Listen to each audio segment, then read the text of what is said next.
Quando a gente pensa no Japão, sabe, a imagem que vem na cabeça é quase sempre a mesma.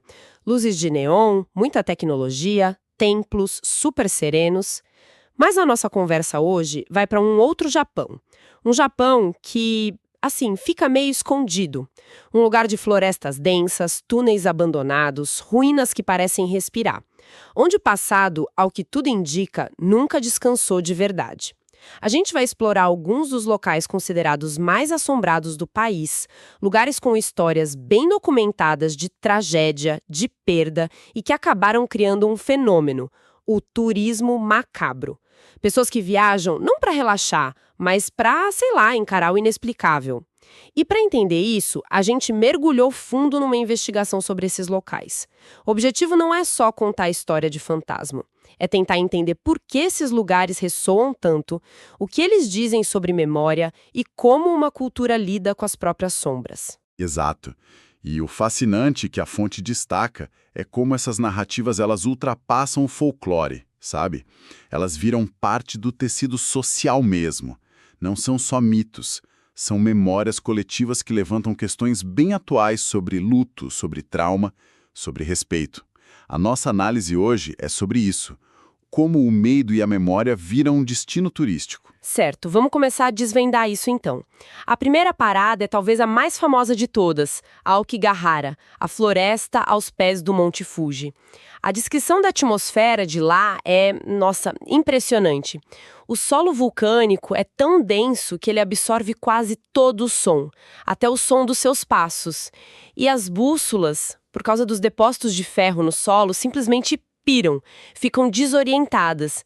A sensação é de que o horizonte some a poucos metros de você. É um lugar que parece te engolir. Quem são as pessoas que relatam essas coisas? São guardas florestais, voluntários de ONGs que trabalham na área, gente que passa dias lá dentro. E eles descrevem uma sensação constante, quase unânime de estar sendo observado. Relatam ouvir passos quando estão completamente sozinhos e, o que é mais arrepiante, sussurros que parecem surgir nos exatos momentos em que o vento para por completo. A descrição é que o silêncio ali não é um silêncio vazio, de paz, é um silêncio denso, é uma presença. Nossa, essa ideia de uma presença no silêncio é muito forte. Isso tem alguma conexão com a cultura local, com o folclore japonês? Tem uma conexão direta e fundamental, com o conceito de yurei. Na cultura japonesa, os yureis são os espíritos de pessoas que morreram de forma violenta ou em desespero, com sentimentos muito fortes de raiva, tristeza, vingança, a crença que essas emoções tão intensas prendem eles ao local da morte. Em Aokigahara, essa crença não é tratada como uma simples superstição. É vista como uma tentativa de dar sentido a um ambiente que parece ativamente hostil.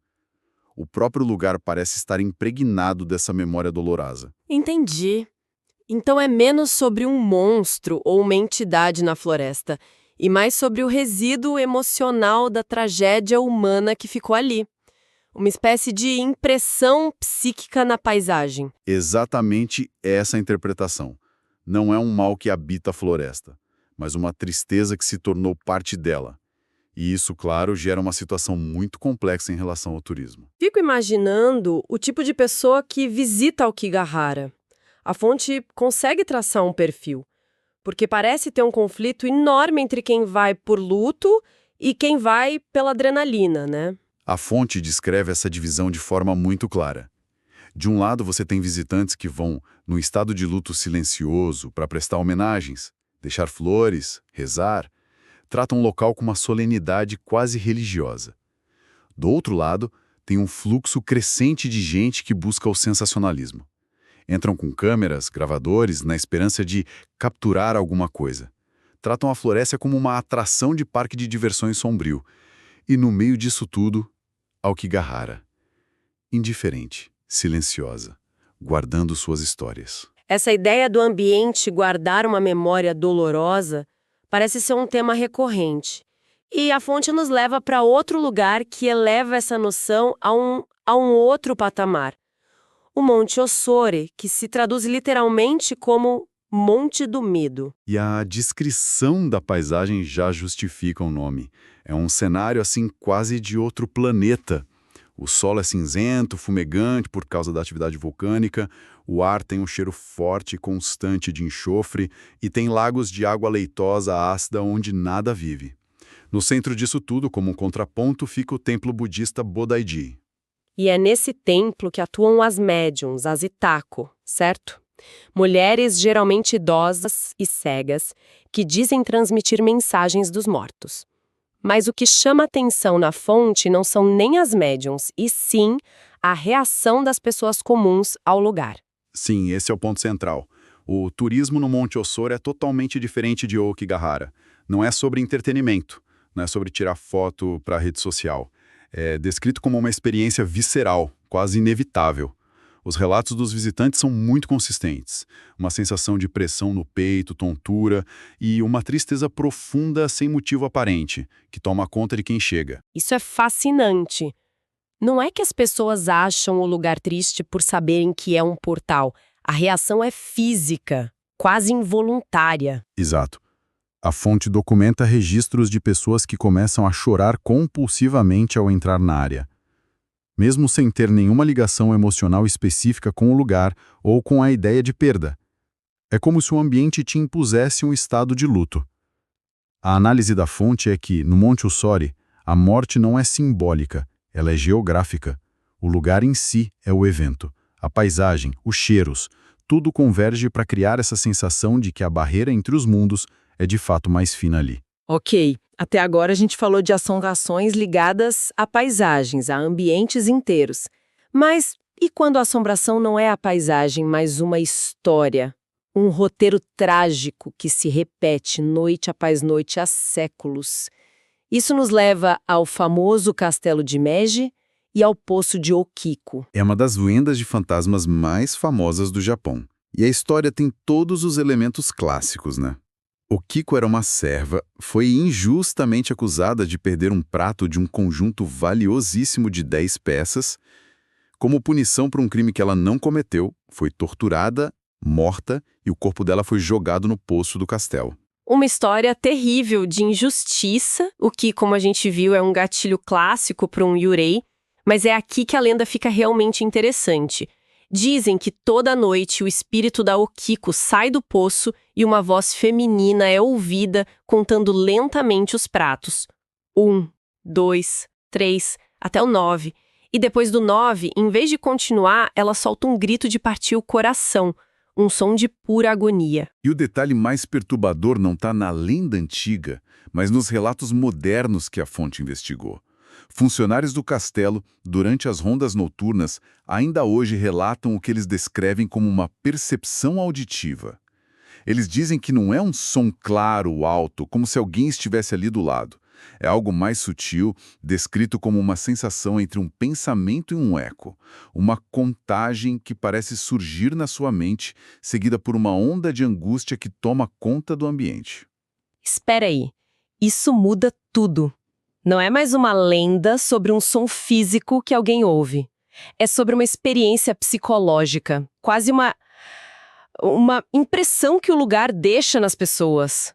Isso é muito mais perturbador. É a diferença entre uma história de fantasma e a sensação de que a própria história está gravada no ar, sabe? E o impacto cultural disso é imenso. A figura da Okiko moldou a imagem clássica do fantasma feminino no Japão.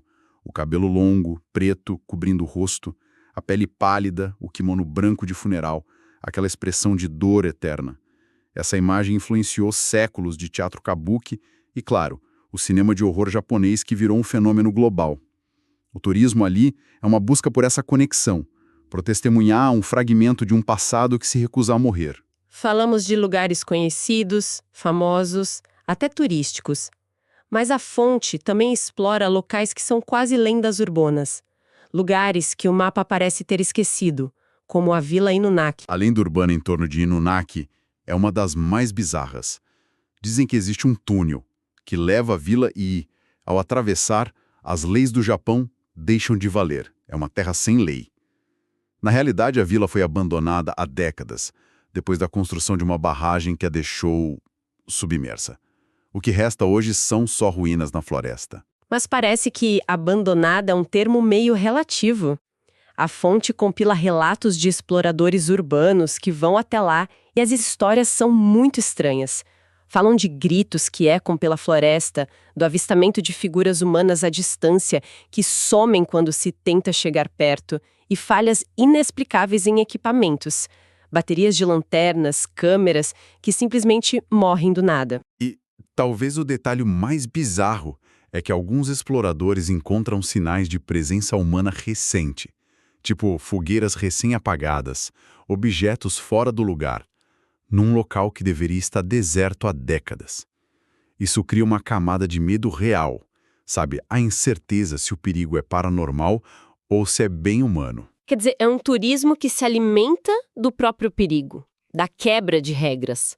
É o extremo oposto de uma visita guiada com cordão de isolamento. Exatamente. E esse extremo contrasta de um jeito fascinante com o que a fonte chama de turismo acidental, que acontece num lugar chamado Oirambuti, um desfiladeiro na região de Yamanashi. Turismo acidental? Como assim? Quer dizer que a maioria das pessoas que passa por lá não está buscando uma experiência paranormal. O Oirambuti é um lugar de uma beleza natural estonteante.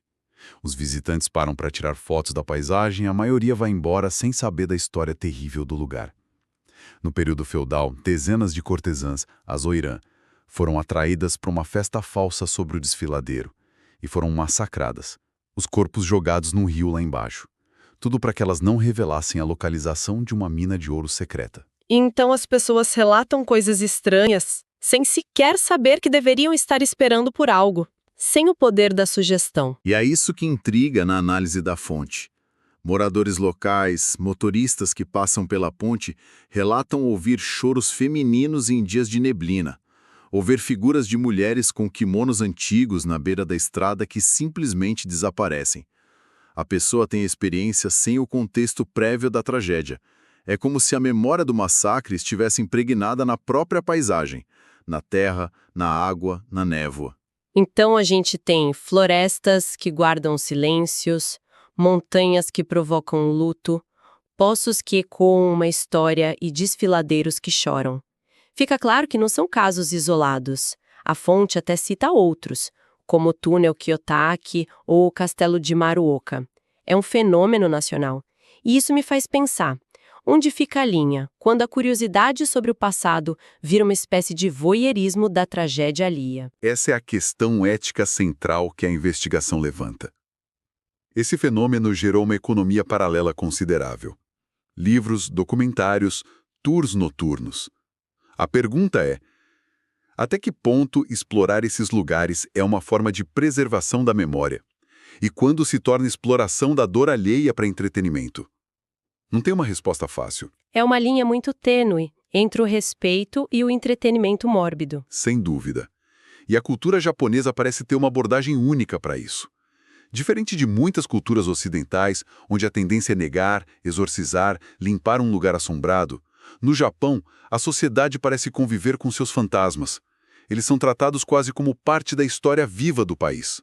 Um lembrete de dores que não devem ser esquecidas. Recapitulando nossa jornada, então, passamos por lugares onde o silêncio pesa, onde a geografia provoca luto e onde um eco de injustiça se repete há séculos. Essas histórias mostram que esse Japão, que não está nos cartões postais, é um lugar onde a memória tem um peso físico, quase palpável. E essa é a análise final que a fonte nos oferece. O que torna um lugar assombrado talvez não seja a presença literal de espíritos, mas a força avassaladora das memórias coletivas e a necessidade humana de encontrar algum significado na tragédia, na perda, na injustiça. O turismo macabro, no fundo, é sobre isso. Então, o que a fonte sugere é que não estamos caçando fantasmas. Estamos, na verdade, confrontando a memória de uma tragédia.